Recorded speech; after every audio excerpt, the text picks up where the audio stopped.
Hi, my name is Mark Nejma. I'm from Newsweed.com. Today is June 30th, 2021, and I'm going to review the news for you today. First thing I'd like to tell you is it's hot out there in many places. Well, let's get to the real news.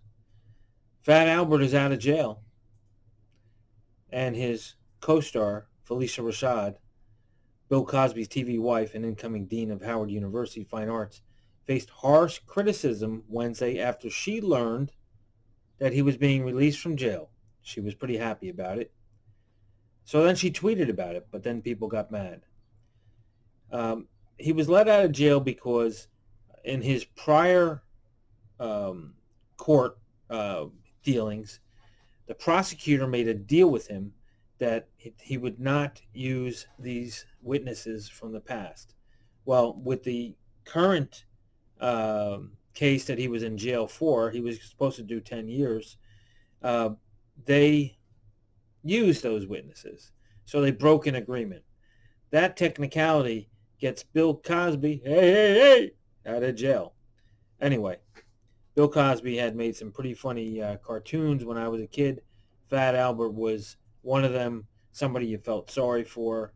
Uh, and it really appealed to a lot of kids when I was younger. Anyway, the 83-year-old comedian was 2 years into a 3 to 10 year term for indecent assault against Andrea Constand in 2004. Nationwide, 60 women came forward to accuse the Cosby Show star of rape or sexual harassment, with many stating that they were drugged during these encounters. Cosby has said his contact with Constand was consensual, and he has denied all other allegations of wrongdoing. Finally, Rashad tweeted in capital letters and a string of exclamation marks, "A terrible wrong is being righted. A miscarriage of justice is corrected." Very interesting. Anyway, we hope the courts are right, and we hope that the people that were hurt feel better. And this is what the court system is about. In other court news, Robinhood, the so-called democratizing app, has to pay $70 million. Why? Because in the middle of the GameStop trading, they cut off service to the people that were trying to sell their stock. People lost millions and millions of dollars, and now they have to pay $70 million back, at least to the government. I just wonder how many people that lost money will actually be getting their money back. Vladimir Putin has taken to the stage again. He has a call-in television show in Russia, and he talks about foreign and domestic policy issues in a question and answer time with the public. Uh, Different things like on getting vaccinated. Putin said that he got vaccinated right away. First shot, no big deal. Second shot, his temperature went up, but by the morning it had come down again. Putin said he doesn't force people into getting the vaccine. He says it's their right, apparently, as I recall. "I choose to be vaccinated," said the president, "with Sputnik 5. The military is getting vaccinated with Sputnik 5, and after all, I'm the commander-in-chief," said Putin. "After the first shot, I didn't feel anything at all. After 4 hours later, there was some tenderness where I had the shot. I did the second shot at midday. At midnight, I measured my temperature. It was a little high. I went to sleep, and it was back to normal. I do not support mandatory vaccination, and I continue to hold this point of view." Interesting. Then he went on and he answered questions about Ukraine, um, saying that Ukrainians' current offer to meet with Putin in the Ukraine is not acceptable. However, he would meet them in Moscow. On Wednesday, the Russian leader said, "Why should I meet with Ukrainian President Zelensky if he has given up his country to full external control? Vital issues for Ukraine are not resolved in Kiev, but in Washington and partly in Berlin and Paris. What is there to discuss? I'm not refusing to meet him. I just need to understand what to talk about." Putin does seem kind of tough. And he seems very, very smart. in his answers, and he seems very public, almost like the American president should be. Anyway, um, on the Black Sea spat, uh, he says, well, this is a court of provocation. That's absolutely clear. What did they want to show, and which goals did they want to achieve? First of all, the provocation had several components.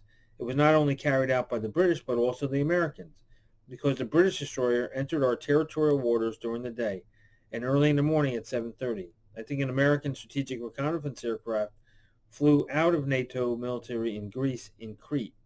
This was reported to me. We saw it well, observed it. It was clear that the destroyer entered our waters, first of all, to pursue military goals, attempting with the help of the reconnaissance aircraft to reveal the actions of our military to stop such provocations. He makes some good points, this guy. I'm not for Putin. I'm not for the Russians, but, his answers are, pretty on spot. Um, there was a political component as well. A meeting with Joe Biden had just taken place in Geneva. One must ask, why is it necessary to carry out such provocation after that meeting?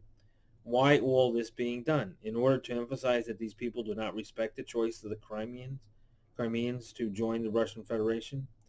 Even if we had sunk the British destroyer near Crimea, Putin said, it is unlikely that the world would have been a verge of World War III, because I know that those who do this cannot emerge victorious from this war. This is very important. I don't think that we would have been happy with that development. But at least we know what we are fighting for. We are on our territory. We fight for ourselves, for our future.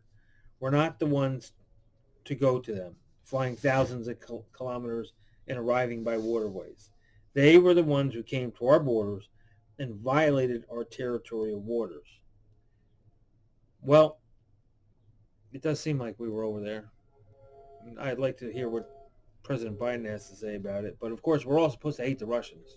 Must hate the Russians! But the guy sounds logical. I don't know what to say.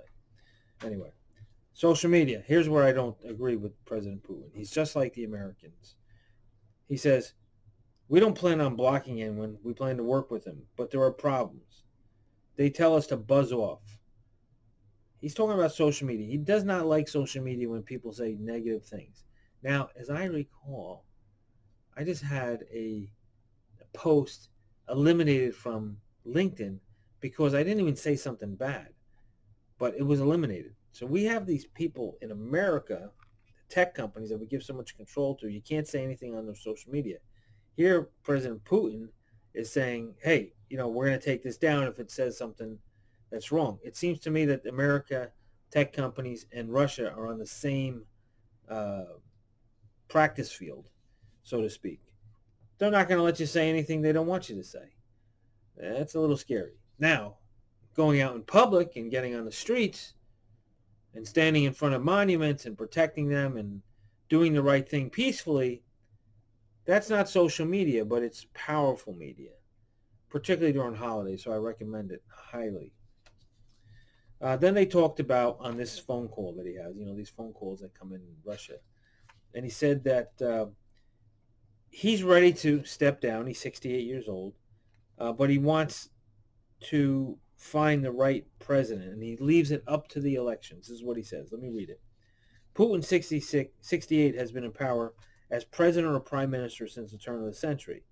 His current 6-year term in the Kremlin is due to end 2024. His comments are being closely parsed for clues as to whether he plans to extend his rule. Last year, Russia changed its constitution, allowing him to run for 2 more 6-year terms in the Kremlin, potentially remaining president until 2036.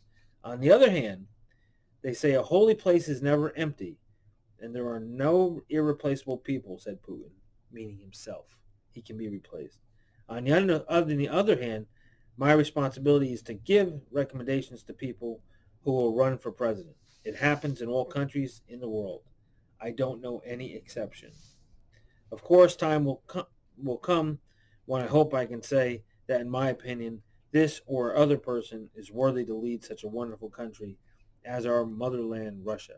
These are words from Putin. He sounds like quite an orator, actually. But he's a demon. I've been told that many times by so many papers. A demon, you're a bad man, bad man, bad man. But why does he sound so good? I'm not sure.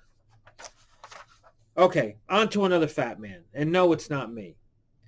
Kim-Jong-Un has been losing weight, and his people are worried about it. They're worried so bad about Kim-Jong-Un. Kim-Jong-Un. He's too skinny. That's about all you need to know. Oh, the U.S. House has formed a panel. 13 Democrats are going to look at the January 6th attack on the Capitol, the insurrection they call it. 13 Democrats looking at it. I recall last week, President Putin, when during the news conference, was asked, President Putin, why are all of your enemies, your political enemies, in jail or dead? President Putin said, well, let me ask you this, America. You arrested 72 people or thereabouts the day of the insurrection, the event at the Capitol, and there's another 330 that you're prosecuting for sentences up to 20 years. Who has political injustice? Who was putting their enemies in jail? He says, yes, we handle things in Russia our way. We put people in jail. And so do you. Matter of fact, one of your military people, Putin said, was killed. An Air Force woman. This guy says so much. Donald Rumsfeld, everybody's grandfather back then, and when we had that situation in Iraq, George Bush's defense secretary, well, he's dead. Dead is dead. I've been saying it forever. Dead is dead. And so are 180,000 Iraqis based on weapons of mass destruction. Let's all say a prayer for those people. Say a prayer for us, that nobody comes after us because of that situation. Anyway, Donald Rumsfeld, tall, good-looking guy, dead at 88. Some Haitian journalists were killed over in Port-au-Prince. They got shot. People don't like stories that are not good. So let's talk a little bit more about this committee that was put into place. The measure passed 222 to 190, party line vote, with only 2 Republicans voting in favor. This is the insurrection committee that's being put together. Under the newly approved legislation, the select committee will be led by Democrats and consist of 13 members. The committee will investigate and report the facts, as they see it, and causes of the event, and develop recommendations to prevent similar events from occurring in the future. I'm a little worried about our military capability. If a bunch of old men can go up to a building, walk very slowly, and get in without much effort. What the hell kind of security do we have? I'm afraid to sit here in my office. Anyway. The Democrats said, we have the duty to the Constitution and the country to find the truth of the January 6th insurrection and to ensure that such an assault on our democracy cannot happen again. This is what Nancy Pelosi said by writing in a letter to the House members Wednesday morning. Pelosi announced the legislation after Senate Republicans blocked the bill in May that would have created an independent and bipartisan commission. That means Republicans and Democrats, by the way. Bipartisan. 2 parties. Bi. No, it's not sexual. Anyway, modeled after the 9/11 Commission to probe the attack. GOP leaders asserted that it would only duplicate existing investigation efforts by the Justice Department and congressional committees. They didn't want it to happen. Democrats want it to happen. We're just going to get a twisted view of it. Americans were screwed. We'll never find out the truth, except the fact that on video we can see the people just walking in. No big effort. Anyway. Very sad story. Who built that building in Miami? Death toll rises to 16 in Florida. Condo collapsed. My cohort behind me is hiding. Doesn't want to be part of this broadcast. Anyway, we both said it related from water. First day it happened, we said it's from water. They rusted out the rebar, or there was missing rebar. Likely it's both of those things. Shortage on the rebar, not strong enough, not connected to the other building, the part that didn't fall down. It started falling from the center, closest to the other attached building. The rotted rebar, once one's up, down. I don't believe it started from the bottom. You heard it here on Newsweed. I believe it started from the top. Let's see what the engineers say. Either way, 16 people are dead. And get that rubble off of them, for God's sakes. How long does it take to take that stuff off? By now, the people, sadly, are dead. Take this stuff off quickly. Please. All right. The likelihood of finding more people in the wreckage continued to diminish as first responders' efforts stretched into the seventh day. You know, we have Israel there helping us. Yes, sadly, there are many people of the Jewish faith in those buildings. It's very, very sad. And thank you, Israel, for coming to America's aid again. Justin Clarence Thomas, remember that guy? Long weekend of when they were approving him to become a justice. His girlfriend, Anita, whatever. No, I don't think that was right. Anyway, they stated that 2005 ruling in Gonzalez versus Reich, in particular, which determined that the federal government could enforce prohibition against marijuana possession, may be outdated. Uh-oh, you know what's happening there.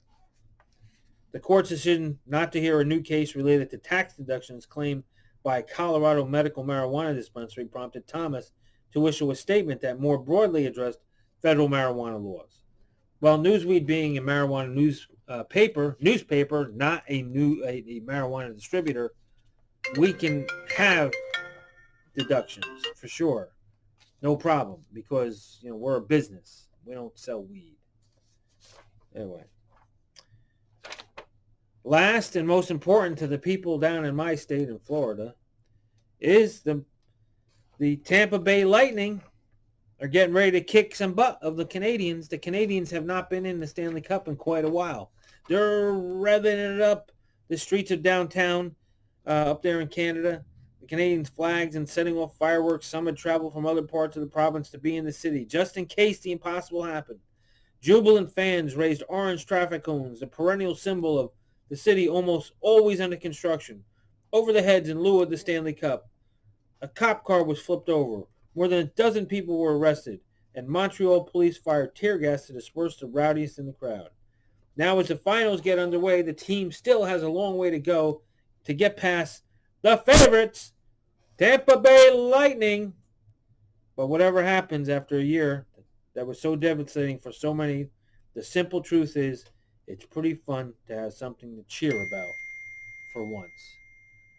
And that's the news for June 30th, 2021. And remember, it's never as it seems.